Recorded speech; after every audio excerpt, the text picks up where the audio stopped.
함께 살펴보도록 하겠습니다. 자, 사람과 동물은 어떠한 부분이 가장 다른 것 같습니까? 사람과 동물 어떠한 부분에 있어서 영혼이 있다. 네, 그렇죠. 영혼이 있고 없고. 그래서 신학적인 관점에서 보면 소울이 있고 없고의 차이라고 많은 분들이 얘기하시죠. 그래서 영혼의 의무. 그래서 천국에 애완동물이 갈 수 있는가 없는가 많은 분들이 물어보시는데 보통 인간들만 소울, 영혼이 있기 때문에 사람들만 천국에 갈 수 있고 애완동물은 천국에 갈 수 없다. 많은 분들이 얘기하시죠. 그런데 천국에서 애완동물을 만났다. 그럼 어떻게 하면 되겠습니까? 하나님의 은혜에 감사를 하면 되는 거죠. 이건 신학적인 주제일 뿐입니다. 그리고 많은 부분에 있어서 좀 사람과 동물은 다른 부분이 많죠. 그런데 오늘 말씀의 주제와 관해서 한 가지 중요한 차이점을 꼭 집어서 이야기해 보자면 인간은 어떠한 경우에서든 희망을 가지고 살아갈 수 있지만 동물은 그렇지 않겠죠. 그래서 희망이 있고 없고 희망의 유무가 사람과 동물의 가장 큰 차이점 가운데 하나일 것입니다. 그래서 사회심리학자 에릭 프롬이라는 분은 이러한 인간의 모습을 가리켜서 호모 에스페란스, 희망하는 인간, 희망을 먹고 사는 것이 바로 인간이다. 이렇게 명명했습니다. 자, 그런데 세상을 살아가는 가운데 어떠한 희망도 없이 살아간다. 한번 생각해 보시길 원합니다. 희망 없는 세상, 아무런 희망도 발견할 수 없는 상황, 정말로 상상하기 끔찍하지 않습니까? 그러므로 세상에서 가장 불행한 사람은 돈이 없거나 명예나 지위가 없는 사람이 아니라 삶 가운데 아무런 희망을 찾지 못하고 발견하지 못하는 사람이다 할 수 있을 것입니다. 절망은 인간을 좌절시키고 낙담시킬 뿐이지만 희망이라는 것은 인간을 다시금 일으켜 세워주고 용기를 주며 가능성이라는 소망을 품게 해서 삶의 새로운 활력을 불러일으키는 원동력을 주는 것이 바로 희망이라는 겁니다. 저만 그렇게 느끼고 있는 것인지 모르겠지만요. 요 근래 세계 곳곳에서 일어나는 뉴스를 이렇게 통해 접해지게 되는 것이 천재지변이라고 할 수 있는 기상이변이 속출하고 있고 무분별한 개발로 인한 후폭풍에 대한 기사들이 어느 때보다 많이 전해지고 있다는 생각이 듭니다. 혹시 몇 년 전에 하와이에서 일어난 대형 산불에 관한 뉴스 본 적 있으십니까? 언젠가 한번 소개시켜드린 기억이 있는 것 같은데요. 많은 사상자도 냈고요. 정말로 어마어마한 재산 피해를 내었던 하와이 산불은요. 기후변화와 그리고 외래종 식물의 유입이 가장 큰 원인이다. 이렇게 지목되었는데요. 원래는 하와이가 습하고 무더운 열대 기후를 가졌던 하와이였는데요. 계속해서 기후가 변화해서 여름철 가물량이 엄청나게 줄어들었다고 하고요. 가뭄이 굉장히 심화되었다고 하죠. 그리고 불에 잘 타는 외래종 식물이 하와이 면적의 4분의 1을 구성하고 있었기 때문에 이렇게 크게 산불이 났었다. 이렇게 알려지고 있기도 하고요. 그리고 산불 발생 초기에 일어났던 태풍 도라의 영향으로 굉장히 심한 바람이 불었다고 합니다. 그래서 산불이 크게 번져 났다고 하죠. 그리고 새롭게 밝혀지게 된 사실 가운데 하나가 강풍에 의해서 끊어진 송전탑에서 전기합선이 일어나서 거기서부터 화재가 시작되었다라는 겁니다. 이런 뉴스를 보는 가운데 영상 하나를 보게 되었는데요. 여러분들 보신 기억이 있을 수도 있습니다. 하와이에서 산불이 난 상황이에요. 산불이 났는데 산불이 너무 이렇게 심하니까 산불을 피해서 사람들이 바다로 뛰어들었던 것 같은 영상이었습니다.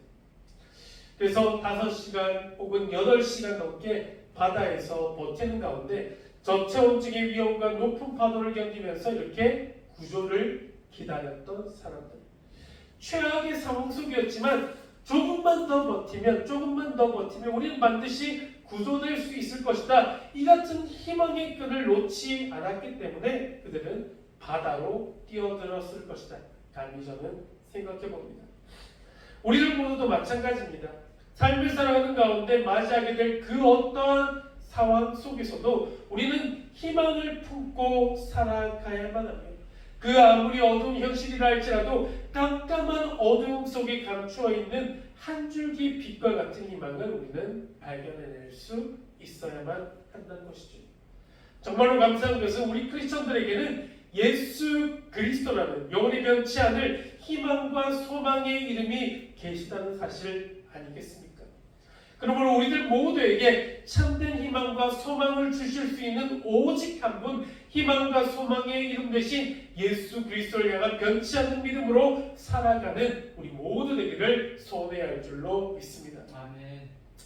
오늘 저희들이 함께 묵상하고 있는 이 이사야 30장 그 가운데 18절 이후의 말씀은 처참한 재난의 현실, 절망의 상황 가운데 갑자기 희망을 주시는 말씀, 앞으로 이스라엘 백성들이 맞이하게 될 회복에 대해서 말씀해주고 있음을 발견하게 됩니다.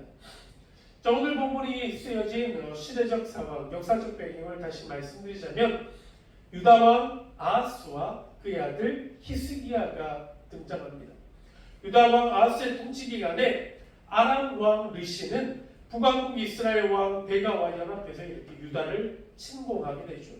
이것이 우리가 흔히 말하는 르신 베가 전쟁인 것입니다. 전쟁이 시작되자 아하스 왕은 성전과 왕궁의 은과 금을 벗겨내서 아수르 왕이었던 디글라필레셋에게 조공을 바치게 되고 도움을 요청하게 됩니다. 자, 이 조공을 받은 이 디글라필레셋은 아람을 멸망시키게 되고 그의 후임자인 살만에셀은 북왕국 이스라엘까지 멸망시켜 버리게 됩니다. 이처럼 아하스 왕에게 도움을 주었던 아수르였지만 아하스 왕 이후 히스기야 시대에는 이들 아수르는 동맹국에서 철전지 원수로 돌변해서 유다를 침공해 버리게 됩니다. 당시 아수르 왕이었던 사네립은 2차에 걸쳐서 유다를 침공하게 됩니다. 이 이야기는 열왕기하 18장에 자세히 기록되어 있는 이야기인데요. 시간이 나실 때 한번 살펴보시면 도움이 될 것 같습니다. 아수르 1차 침공 때에는 히스기야 왕이 은과 금을 다 벗겨서 이들에게 바치고서야 가까스로 아수르 1차 침공의 위기에서 벗어나게 되지만, 그런데 2차 침공 때에는 유다의 대부분 지역이 멸망하게 되고 예루살렘만 홀로 남게 되어버렸습니다. 사네립은 군대 장관인 랍사게를 통해서 갖은 협박과 조롱을 일삼으며 예루살렘을 무차별 공격해 왔습니다. 이들의 공격 앞에 유다 왕국은 많은 도성들과 집들이 파괴되고 수많은 사람들이 포로로 끌려가는 그야말로 만신창이의 상태가 되어버렸습니다. 왜 이렇게 되어버렸는가? 이렇게 된 이유는 이스라엘 백성들이 하나님을 저버린 결과였고, 하나님께 보였던 불신앙의 모습과 그릇된 행동, 교만한 마음 때문이었던 것이죠. 그들은 도움을 구하러 애굽을 찾아갔지만 애굽을 통해서는 그 어떠한 소득도 가져올 수 없었습니다. 이들은 애굽에게 도움을 청해보지만 결과적으로 어떤 일이 일어났는가? 30절 5절 말씀을 보면 아무 유익도 얻지 못하고 수치만 당하였다. 그리고 13절 말씀을 보시게 되면 높은 담이 불쑥 나와서 순식간에 무너져버린 것 같은 상황, 이런 상황을 맞이하게 되었고, 14절 나오는 말씀과 같이 토기장이가 그릇을 깨뜨려 버린 듯이 자기들이 가지고 누렸던 모든 것이 아낌없이 끼어짐을 당하는 상황, 굉장히 어려운 상황을 맞이할 수밖에 없었던 겁니다. 그야말로 절망적인 상황, 풍전등화와 같은 위기, 아무런 희망을 발견할 수 없는 상황을 지금 이스라엘 백성들은 겪고 있는 것입니다. 그런데 인간의 눈으로 보면 이처럼 절망적인 상황 속에서 조그마한 희망조차 발견할 수 없을지 모르지만 하나님의 뜻과 생각, 우리를 향한 하나님의 계획은 너무도 다르다는 것을 우리는 말씀을 통해 발견할 수 있다는 겁니다. 하나님께서는 당신의 백성들이 그저 고난과 형벌을 받는 것을 마지막이 되게 하시는 분이 아니시며, 어떠한 상황이랄지라도 하나님 안에서 희망을 발견하게 하시는 분이심을 믿으시기를 소원합니다. 아멘. 은혜로우신 하나님, 자비와 긍휼과 사랑이 너무도 풍성하신 하나님께서는 지금 고통과 절망 가운데 있는 이스라엘 백성들에게 새로운 시작을 허락하실 것이며 새로운 회복을 일으키실 것이라는 희망의 메시지를 지금 전해주고 있는 것입니다. 하나님께서는 그들에게 은혜를 베풀어 주시고 그들을 긍휼히 여기시려 지금 일어나신다. 하나님은 정의의 하나님이시다. 그를 기다리는 자마다 복이 있을 것이다. 이렇게 말씀해 주고 계신 것입니다. 이 말씀을 통해 고통 가운데 있는 이스라엘 백성들에게 그리고 오늘날 이 말씀을 대하고 있는 우리들 모두에게도 희망의 메시지를 선포하고 계시는 그 하나님을 우리 모두는 만날 수 있어야만 할 것입니다. 하나님께서는요 결코 이스라엘 백성들을 버리시지 않으셨습니다. 그리고 예수 그리스도를 구주로 고백하며 믿음으로 살아가고 있는 우리 모두를 하나님께서는 결코 버리지 않으실 것임을 믿으시기를 소원합니다. 그들의 실패, 그들의 고통을 외면한 채 돌아보지 않는 분이 아니셨던 거죠. 우리들의 고통과 실패, 아픔을 결코 외면하지 않으실 것입니다. 이제 하나님께서는 일어나심으로 그들을 압제하였던 민족들의 손에서 이스라엘을 구출하기 위해 찾아오실 것입니다. 이것은 절망적인 상황에 처해 있는 자들에게 주시는 하나님의 희망의 메시지였습니다. 이 메시지가 오늘 우리들에게도 은혜로 다가오는 것도 동일한 이유일 것 같습니다. 우리가 살아가고 있는 지금의 삶에도 얼마나 많은 어려움과 고통이 있습니까? 그렇지만 엉망진창인 것처럼 보이고 망가지고 파괴되어 버린 것 같은 우리들의 삶이라 할지라도 우리 삶이 한 치 앞을 분간할 수 없는 어두운 가운데 있을지라도 하나님께서 우리에게 찾아오신다면 하나님께서 지금 일어나 오신다면 그때가 바로 희망이 시작되는 시간이에요. 희망이 시작되는 장소가 될 것임을 믿으셨으면 좋겠습니다. 절망과 위기로 가득한 상황이라 할지라도 하나님께서는 그 모든 것을 완전히 바꾸어 놓으실 수 있는 능력이 있으신 분, 모든 것을 합력하여 선을 이루어 가실 분이 우리의 하나님이다. 이 같은 사실을 믿으시는 저와 여러분 되시기를 주님 이름으로 축복합니다.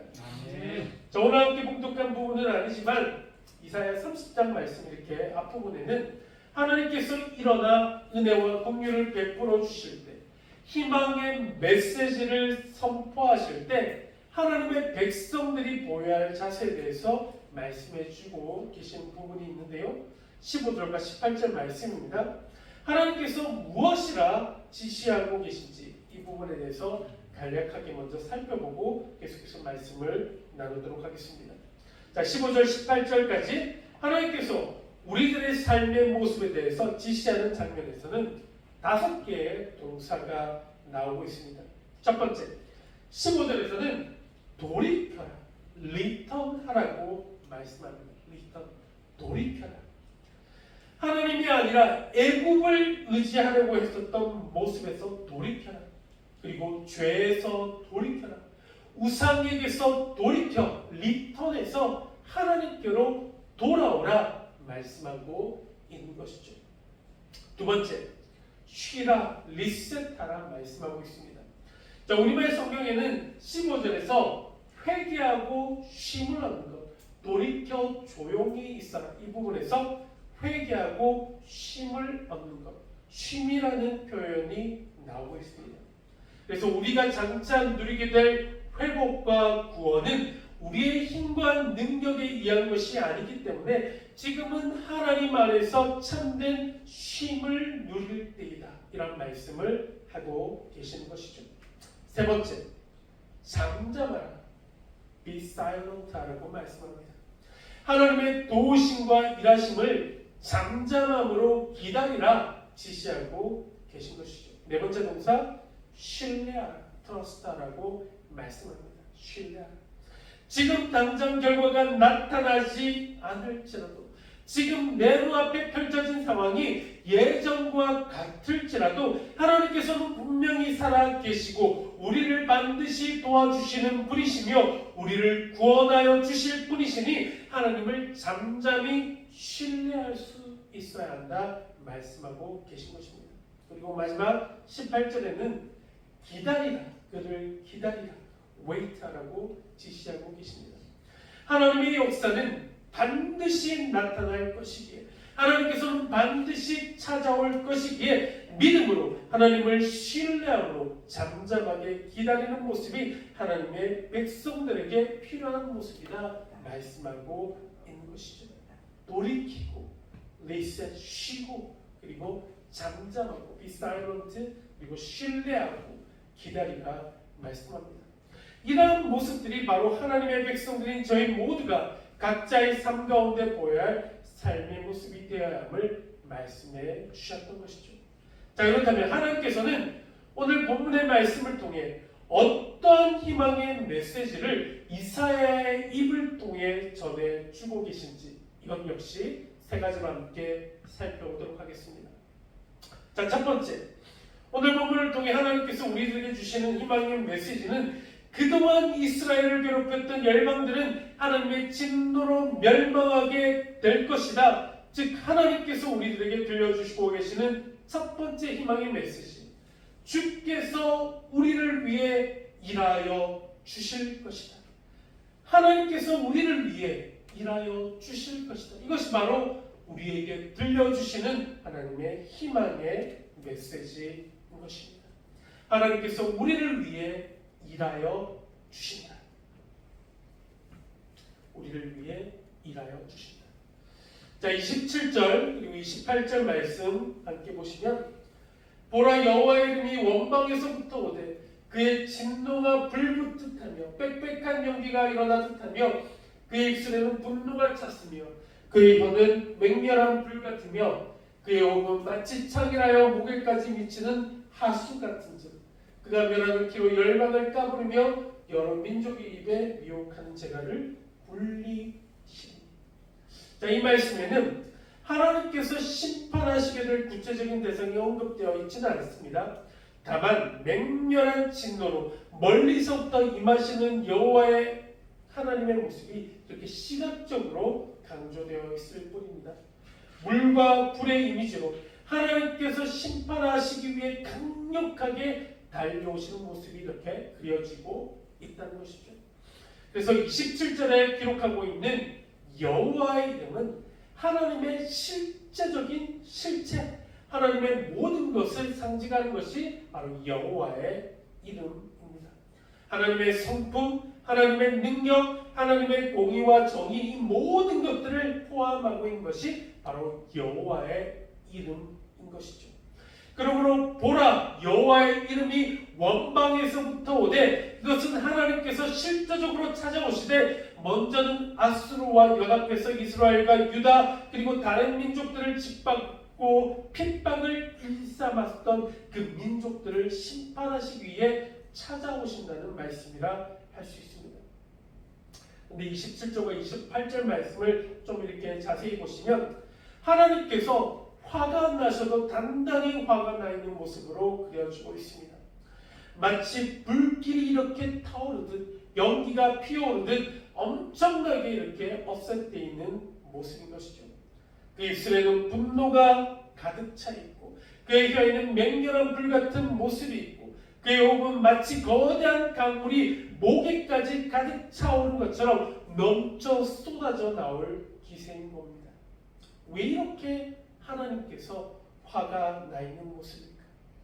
이는 세상을 짓밟고 백성들의 삶을 유린하고 고통 가운데 빠지게 한 그 아수르의 행동에 화가 나셨을 뿐만 아니라 그와 동조해서 세상을 파괴하는 데 일조한 여러 민족들의 악행에 대해서 화가 나 있기 때문이다 할 수 있습니다. 하나님께서는 악인들의 행동을 가만히 두고 보시는 분이 아니십니다.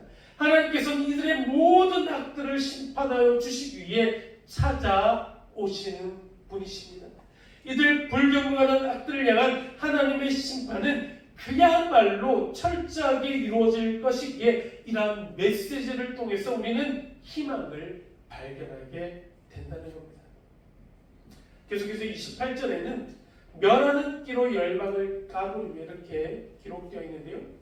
하나님께서는 알곡과 쭉정이를 갈라내기 위해서 바람에 이렇게 키질을 하듯이 이렇게 알곡과 쭉정이를 갈라내실 것임을 말씀하고 계십니다. 그래서 보존하고 지켜주어야 할 나라와 심판에서 멸하여 버릴 나라를 갈라내실 것이라는 말씀인 것이죠.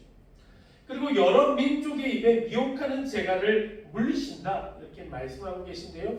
이는 소나 말과 같은 짐승의 입에 재갈을 이렇게 물리게 되면 꼼짝없이 이렇게 이끄는 대로 끌려가는 것처럼 여러 나라들에게 미혹시키는 재갈이 채워지게 되고 파멸의 구렁텅이로 그들이 끌려가게 만드신다는 것입니다. 하나님께서는 악행을 저지른 이들에 대해 자신들이 저지른 그 행위대로 그야말로 철저하게 심판하시는 분이심을 여러분들 믿으시기를 소원합니다. 악인들은요 하나님의 존재를 부정하고자 하겠지만 하나님은 키질을 하시듯이 열방의 입에 재갈을 물려 당신의 뜻대로 이끄시는 분이시다. 하나님은 크고 강하신 분이시다. 전지전능하신 분이 우리의 하나님이시다. 이것을 기억해야 할 줄로 믿습니다. 정말 하나님께서는 악에 대해서는 절대로 침묵하지 않으시는 분이시기에 그들을 반드시 심판하는 분이시기에 우리를 위해 일하여 주시는 분이시기에 이런 하나님의 모습을 통해서 우리는 희망을 발견할 수 있다는 겁니다. 우리가 희망을 발견할 수 있는 것은 하나님께서는 우리를 위해 일하여 주시는 분이시기 때문에. 자, 두 번째, 하나님께서는 아수르를 친히 멸하실 것이다 말씀하고 계시기에 우리는 여기에서 희망을 발견할 수 있게 됩니다. 즉 이 말씀은 우리들에게 있는 간절한 필요, 기도의 제목들을 주님께서는 응답해 주실 것이며 결국 우리들에게 승리를 허락해 주실 것이라는 메시지기에 우리는 모두는 하나님을 통해 희망을 발견할 수 있게 된다는 것입니다. 하나님께서는 우리에게 반드시 승리를 허락하여 주실 것이기에 우리는 여기에서 희망을 발견할 수 있게 됩니다. 자, 30절부터 32절 말씀을 쭉 보시게 되면 이제 심판의 구체적인 대상이 나오고 있음을 발견하게 됩니다. 여호와께서 그의 장엄한 목소리를 듣게 하시며 혁혁한 진노로 그의 팔을 치심을 보이시되 맹렬한 화염과 폭풍과 폭우와 우박으로 하시되 여호와의 목소리에 아수르가 낙담할 것이며 주께서는 막대기로 치실 것이라. 여호와께서 예정하신 몽둥이를 아수르 위에 더하실 때마다 소굴을 치며 수금을 탈 것이며 그는 전쟁터에 팔을 들어 그들을 치시니. 자, 심판의 구체적인 대상이 나오죠. 바로 아수르입니다. 아수르는 하나님을 대적하고 하나님의 백성을 핍박하던 장본인들이었습니다. 좀 더 이렇게 상징적으로 들어가 보자면 아수르라는 것은 우리 삶에 있는 근원적인 문제들 가장 큰 어려움을 아수르라고 표현할 수가 있겠죠. 우리가 삶을 살아가는 가운데 아수르라고 하는 가장 강력한 대적, 가장 큰 문제와 어려움이 몰려온다 할지라도 이들을 두려워하지 않아도 되는 이유는 우리에게는 우리를 위해 일하시는 하나님, 우리에게 승리를 허락하여 주실 하나님이 계시기 때문입니다. 여호와의 목소리가 들릴 때에는 그 아무리 강력함과 강대함을 자랑하는 아수르라 할지라도 낙담할 수밖에 없을 것이며 주께서 심판의 막대기를 치실 때에는 아수르 사람들은 두려움에 떨며 흩어질 수밖에 없을 것입니다. 하나님께서는 이미 그들을 심판하실 준비를 마치셨습니다. 그러므로 하나님의 백성인 우리들은 오직 하나님 안에서 희망을 발견해야 합니다. 강력한 앗수르가 몰려올 때, 악한 자들이 우리들을 고통스럽게 할 때 우리의 힘으로는 막아낼 수 없고 감당해낼 수 없음을 인정해야만 합니다. 하지만 하나님께서 우리를 위해 친히 싸워주시게 된다면 상황은 완전히 달라지게 됩니다. 하나님께서 우리와 함께 하심으로 이들과 맞서 싸워주실 때만이 우리는 승리할 수 있게 될 것이죠. 그렇게 우리는 하나님만을 온전히 신뢰함으로 살아가게 되기를 소원해야만 합니다. 하나님께서 위대한 용사와 같이 싸워주실 때 우리는 승리할 수 있음을 믿으시기를 원합니다. 그 아무리 강력한 앗수르라 할지라도 하나님 앞에서는 하나님의 심판의 날에는 산산이 부서지고 말 존재임을 깨닫고 담대함으로 하나님의 구원하심, 하나님께서 친히 싸워주심을 믿고 신뢰함으로 살아가는 우리 모두가 되어야 한다는 것이죠. 아멘. 하나님께서는 우리와 언제나 함께 하시는 분이시며 반드시 우리에게 최후 승리를 주시는 분이시다, 이 사실을 믿음으로 살아가야만 합니다. 우리를 위해 일하시는 하나님, 승리를 허락하시는 하나님이 우리와 함께하고 계시다는 것, 이것이 오늘 본문에서 전해주고 계시는 희망의 메시지라고 할 수 있습니다. 자, 마지막 세 번째입니다. 마지막 세 번째로 우리 본문에서 우리들에게 전하여주고 있는 희망의 메시지는 하나님은 우리에게 진정한 기쁨과 즐거움을 주시는 분이시다, 이것입니다. 하나님의 희망의 메시지, 하나님은 진정한 기쁨과 즐거움을 우리에게 주시는 분이시다, 바로 이것입니다. 희망과 기쁨과 즐거움을 주시는 하나님. 자, 이 19절 말씀 마지막으로 함께 봅니다. 29절, 너희가 거룩한 절기를 지키는 밤에 하듯이 노래할 것이며 피리를 불며 여호와의 산으로 가서 이스라엘의 반석에게로 나아가는 자같이 마음에 즐거워할 것이라. 하나님께서 악행을 저지른 앗수르를 심판하시게 될 때, 그의 동조함으로 수많은 악행을 저지른 다른 열방들 역시 징계하실 때 하나님의 백성들은 어떠할 것인가? 하나님의 백성들은 큰 기쁨과 즐거움을 누리게 될 거라는 겁니다. 이 위대한 승리 앞에 우리 모두는 즐거워하며 기쁨의 노래를 부르게 될 것입니다. 이것은 오직 하나님께서만 주실 수 있는, 하나님 안에서만 발견할 수 있는 진정한 기쁨이며 진정한 즐거움이라는 것입니다. 하나님께서는요, 오늘날 우리들에게도 희망의 메시지를 전하여 주시고 계십니다. 망가지고 찌그러진 우리들의 삶이라 할지라도 하나님께서 우리 삶에 찾아오신다면 우리의 삶이 다시 아름다워질 수 있습니다. 우리 삶 다시 새로워지게 될 것입니다. 모든 어려움들을 극복하고 승리하게 될 줄로 믿습니다. 아멘. 그러므로 하나님만을 신뢰함으로 살아가는 저와 여러분 되시기를 주님의 이름으로 축복합니다. 아멘. 하나님의 약속, 그 약속의 말씀을 굳게 부여잡으시고 살아가시기 되기를 소원합니다.